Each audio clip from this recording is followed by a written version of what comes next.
सभी साथियों को मेरा नमस्कार।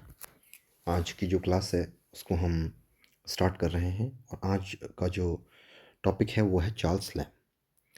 चार्ल्स लैम्ब की अगर लाइफ स्पेन की बात कर दी जाए तो 1775 में इनका जन्म होता है और 1834 में इनकी डेथ होती है। अब इनसे बनने वाले कौन कौन से क्वेश्चन बन सकते हैं, आइए एक एक करके डिस्कस करते हैं। पहला क्वेश्चन जो शायद मुझे लगता है कि 2018 की जो वैकेंसी थी उत्तराखंड लेक्चरर की, उसमें क्वेश्चन डायरेक्ट बना हुआ था, चार्ल्स लैम्ब बिलोंग्स टू, और 4 ऑप्शंस आपको दिए थे, उसमें आपको सेंचुरी बतानी थी।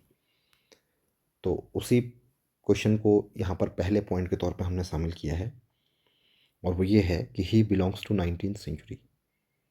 क्वेश्चन ये भी बन सकता है कि चार्ल्स लैम्ब किस पीरियड से बिलोंग करते थे। तो आपको याद रखना है इट वॉज रोमांटिक पीरियड, और रोमांटिक पीरियड का जो लाइफ स्पैन है, जो टाइम है रोमांटिक पीरियड का, वो भी आपको याद रखना है 1798 से लेकर 1850 तक। अब बात कर लेते हैं इनके बर्थ की। तो बर्थ ईयर भी कई बार पूछा जाता है, जैसे एक एग्ज़ाम में आपका बर्थ ईयर पूछा गया था गेई डी माओपासा का, ठीक है, ये भी एक प्रीवियस ईयर क्वेश्चन है। तो बर्थ ईयर अमूमन पूछे जाते हैं, तो आपको याद रखना है चार्ल्स लैम्ब का जो बर्थ ईयर है वो है 1775, ठीक है, 1775 इनका बर्थ ईयर है। और कहाँ जन्म हुआ था? इनर टेम्पल लंदन में। तो बर्थ ईयर पूछ सकता है या पर्टिकुलर कोई प्लेस पूछेगा तो इनर टेम्पल लंदन। डेथ की अगर बात कर दिया तो 1834 में ये इस दुनिया को छोड़ करके चले जाते हैं। एडमंटन इंग्लैंड ये वो जगह थी। फादर की अगर बात कर दी जाए तो मिस्टर जॉन लैम्ब इनके फादर का नाम था। फादर का नाम भी पूछ सकता है, कई बार उनका ऑक्यूपेशन पूछ लेता है, तो ऑक्यूपेशन याद रखना है, ही वॉज अ क्लर्क। ये इंपॉर्टेंट क्वेश्चन बन सकता है यहाँ से। मदर का नाम पूछ सकता है, ऐसे भी कर सकता है कि 5 ऑथर दे देगा या 4 ऑथर दे देगा, उनके मदर के नाम दे देगा, बोलेगा करेक्टली इनको मैच कीजिए, ठीक है। तो मदर का नाम आपको याद रखना है, मिसेस एलिजाबेथ फील्ड। आगे बढ़ते हैं। एजुकेशन इन्होंने जो प्राप्त करी है, जो इनकी एजुकेशन रही है, वो क्राइस्ट हॉस्पिटल से हुई है। अब क्राइस्ट हॉस्पिटल को सुन करके आप ये मत सोचिएगा कि एक हॉस्पिटल का नाम होगा, actually it was a name of a boarding school, ठीक है। और इसी बोर्डिंग स्कूल में इनके क्लास फेलो रहे हैं कौन? सैमुअल टेलर कॉलरिड्ज, ठीक है। तो Samuel Taylor Coleridge was his class fellow at CH का मतलब है क्राइस्ट हॉस्पिटल। तो ये की पॉइंट्स आपको याद रखने हैं। आगे कुछ नए पॉइंट्स हैं, उनको मैं आपके साथ डिस्कस कर रहा हूँ। अब बात कर लेते हैं नेक्स्ट पॉइंट की। 1792 ये वो ईयर है जहाँ पर इन्होंने ब्रिटिश ईस्ट इंडिया कंपनी को ज्वाइन किया था as a clerk. Question directly बन सकता है कि ऑथर जो है वो ब्रिटिश ईस्ट इंडिया कंपनी में किस पोस्ट पे कार्यरत था। As a clerk he was appointed there. दूसरा जो आपको इम्पोर्टेंट फैक्ट याद रखना है, he has a love affair with a girl, और उसका नाम था एन सिमोन्स। इन्होंने वैसे शादी नहीं करी थी पूरे जीवन में, लेकिन एक लव अफेयर इनका रहा था, वो रहा था एन सिमोन्स से। 1796 की बात कर लेते हैं। 1796 एक इम्पॉर्टेंट ईयर है। क्यों है? बिकॉज इस साल हिज सिस्टर, उनकी सिस्टर थी जिसका नाम था मैरी लैम्ब, और मैरी लैम्ब ने अपनी ही माँ को मार दिया था। इन्होंने चाकू से अपनी माँ को मार दिया था। क्यों मारा था? बिकॉज ही वॉज मेंटली थोड़ा डिस्टर्ब हो चुकी थी, so he stabbed her mother in mental fit. दूसरा एक और इम्पॉर्टेंट पॉइंट इनसे जो बनता है वो है, he is popularly known as Elia. इनको एलिया के नाम से जाना जाता है, ठीक है। ये एलिया कौन था? तो ये जो एलिया है, ये एलिया इनका एक पार्टनर था जब ये ब्रिटिश ईस्ट इंडिया कंपनी में एज ए क्लर्क वर्क कर रहे थे। बात कर लेते हैं आगे, he started his career as a poet, ये इंपॉर्टेंट लाइन है।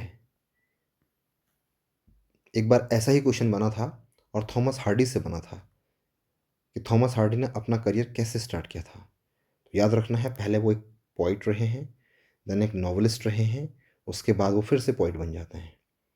ठीक है, तो ये भी क्वेश्चन यहाँ से बन सकता है कि उन्होंने अपना करियर कैसे स्टार्ट किया। तो करियर की जो स्टार्टिंग थी वो एज ए पोइट के तौर पे हुई थी, बाद में वो एक एसेइस्ट बने थे। कैसे स्टार्ट करी? सैमुअल टेलर कॉलरिड्ज, जो इनके क्लास फेलो थे क्राइस्ट हॉस्पिटल में, उनका एक वर्क था पोएम्स ऑन वेरियस सब्जेक्ट्स, जो कि 1796 में पब्लिश हुआ था, और वहाँ पर उन्होंने एक सोनेट लिखी थी। इस वर्क के अंदर एक सोनेट चार्ल्स लैम्ब के द्वारा लिखी गई थी। ठीक है, तो पहला जो वर्क था इनका वो एज ए पोइट आता है सैमुअल टेलर कॉलरिड्ज की एक पोएम के अंदर, जिसका नाम था पोएम्स ऑन वेरियस सब्जेक्ट्स। एक वर्क था जिसका नाम था पोएम्स ऑन वेरियस सब्जेक्ट्स। ये पॉइंट आपको याद रखना है। दूसरी बात ये याद रखनी है कि first book written by Charles Lamb, तो याद रखिएगा a tale of Rosamund Grey, 1798 में ये बुक पब्लिश होती है। और एक ये शॉर्ट मतलब एक नोवेला थी ये, इसका जॉनर कोई पूछेगा आपसे तो it was a novella. Next आगे बढ़ बात कर लेते हैं 1802। 1802 ये ईयर था जब इन्होंने जॉन वुडविल, ये याद रखिएगा, जॉन वुडविल एक वर्क था चार्ल्स लैम्ब के द्वारा। It was a 5 act tragedy, या ऐसे भी लिखा जा सकता है, ऑप्शन में ऐसे भी आ सकता है कि poetic drama in blank words. तो जॉन वुडविल का नाम आपको याद रखना है और उसका ईयर याद रखना है 1802। 1807 मोस्ट इंपॉर्टेंट ईयर है, इसलिए इसको स्टार मार्क किया गया है। 1807 क्यों इंपॉर्टेंट है? पहली बात तो एक वर्क इनका इसमें आया था, it was a farce, mister H के नाम से फार्स था और 2 एक्ट्स में था, और ये एकमात्र प्ले था इनका जो स्टेज पर परफॉर्म किया गया था। इसके बारे में ये याद रखना है। लेकिन इससे इम्पॉर्टेंट वर्क जो है वो है tales from Shakespeare. This is important. इससे क्या क्वेश्चन बन सकते हैं? पहली बात तो जो टेल्स फ्रॉम शेक्सपियर है उसमें कितने प्लेस की बात की गई है? तो याद रखिएगा 20 प्लेस। इन 20 प्लेज में कितनी कॉमेडीज़ हैं और कितनी ट्रेजेडीज़ हैं? तो याद रखिएगा 14 जो हैं वो कॉमेडीज़ हैं और 6 क्या हैं? ट्रेजेडीज़ हैं। ये जो वर्क था टेल्स फ्रॉम शेक्सपियर, ये एक कोलैबोरेटिव वर्क था। तो कोलैबोरेशन में इनके साथ और कौन था? तो याद रखिएगा ऑप्शंस में वो आपके पास में सैमुअल टेलर कॉलरिड्ज दे सकता है, डोंट गेट कंफ्यूज। आपको याद रखना है कि it was a collaborative work with Mary Lamb, अपनी सिस्टर जो थी इनकी मैरी लैम्ब, और चार्ल्स लैम्ब का ये एक कंबाइंड वर्क था। तो इसमें आप कंफ्यूज मत होइएगा, कहीं सैमुअल टेलर कॉलरिड्ज दे दिया और आप गलती से उसको टिक मार गए तो आप फंस सकते हैं। नेक्स्ट 1808 ईयर की अगर बात कर दी जाए तो इसमें इन्होंने एक चिल्ड्रन बुक लिखी जिसका नाम था द एडवेंचर ऑफ यूलिसेस, और ये 1808 में पब्लिश हुई थी। बात कर ली जाए आगे तो 1808 की अगर बात करूं तो 1808 में इनका एक वर्क आया था जिसका नाम था specimens of the English dramatic poets who lived about the time of Shakespeare. Shakespeare के ऊपर इन्होंने बहुत ज़्यादा वर्क किया है। 1811 की अगर बात कर दी जाए तो एक वर्क आता है, उसका नाम था on the tragedies of Shakespeare. 1821 की अगर बात करूं तो इनका एक वर्क आता है witches and other night fears. 1825 की अगर बात करूं द पॉन ब्रोकर्स डॉटर। 1823 ये मोस्ट इंपॉर्टेंट ईयर है, इसमें first collection of essay of Elia's जिसके लिए इनको जाना जाता है, हिज मास्टरपीस वर्क। ये जरूर याद रखिएगा आपकी फर्स्ट कलेक्शन कब आया और सेकंड कलेक्शन कब आया। इसके 1823 में फर्स्ट कलेक्शन और उसके तुरंत 10 साल के बाद में सेकंड कलेक्शन 1833 में आया था, और इसकी को हम the last essays of Elia भी के नाम से भी जानते हैं। 1834 वो ईयर जब लैम साहब इस दुनिया को छोड़ के चले गए, और 1847 में उनकी जो सिस्टर थी मैरी लैम वो भी मर चुकी थी। इम्पोर्टेंट वर्क्स की अगर बात करूं तो इम्पोर्टेंट वर्क्स में आपको ध्यान रखना है कि सबसे पहला जो वर्क है इनका, मतलब जो important most important his masterpiece work है, उसके बारे में बात कर लेते हैं, एसेज ऑफ एलिया। तो एसेज ऑफ एलिया के 2 वॉल्यूम आए हैं, ये आपको पहले भी बता चुका हूँ, एक बार पुनः बताता हूँ। वॉल्यूम 1 जो था वो 1823 में पब्लिश हुआ, और वॉल्यूम जो 2 था वो 1833 में पब्लिश हुआ। अब बहुत सारे इन्होंने इंपॉर्टेंट एसेज लिखे हुए हैं, सबका नाम लिखना यहाँ पे पॉसिबल नहीं है, फिर भी जो मोस्ट इम्पॉर्टेंट हैं वो मैं आपके सामने रख रहा हूँ।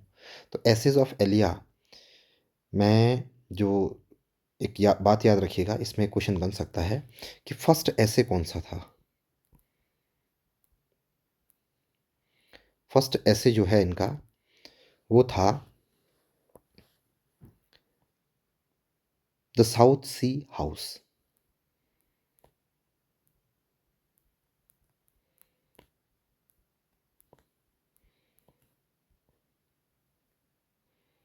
द साउथ सी हाउस, ये इनका फर्स्ट ऐसे इसमें रहा है।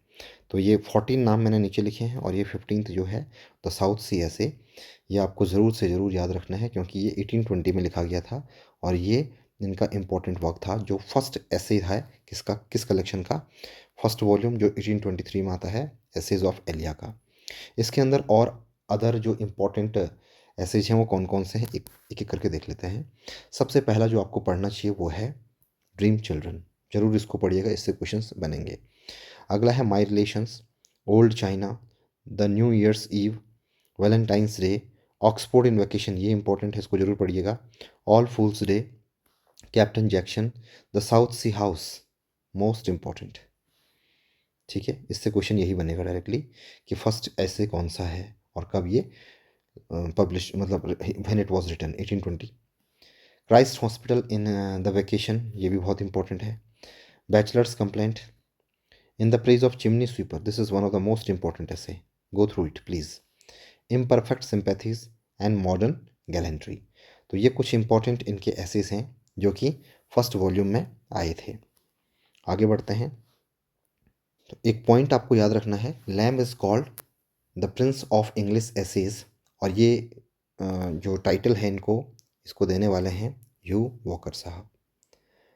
अब एक एक करके इनके इंपॉर्टेंट एसेज को देख लेते हैं।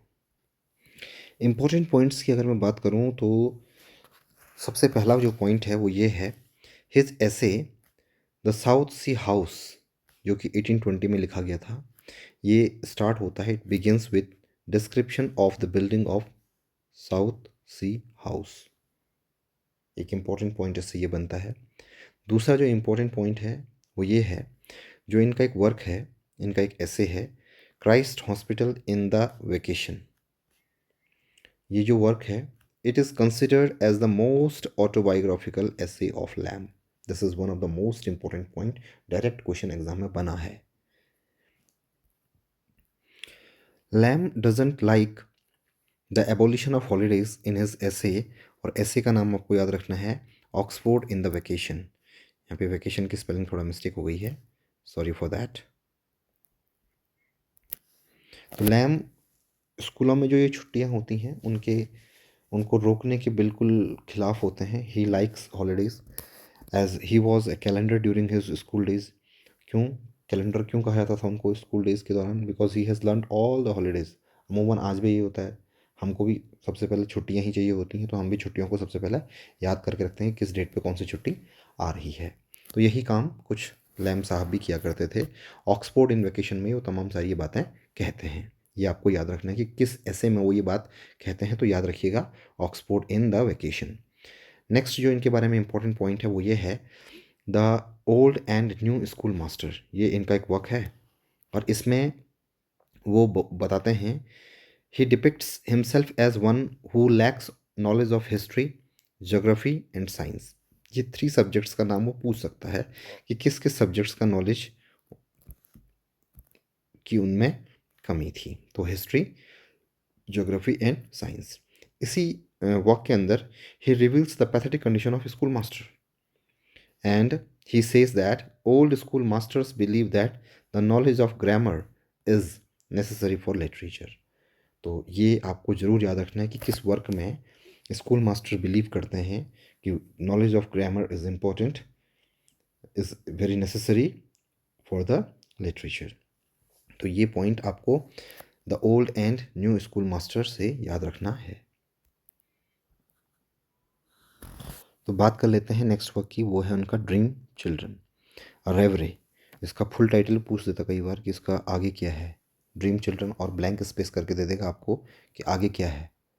तो ये भी याद रखिएगा, ड्रीम चिल्ड्रन और रेवरे।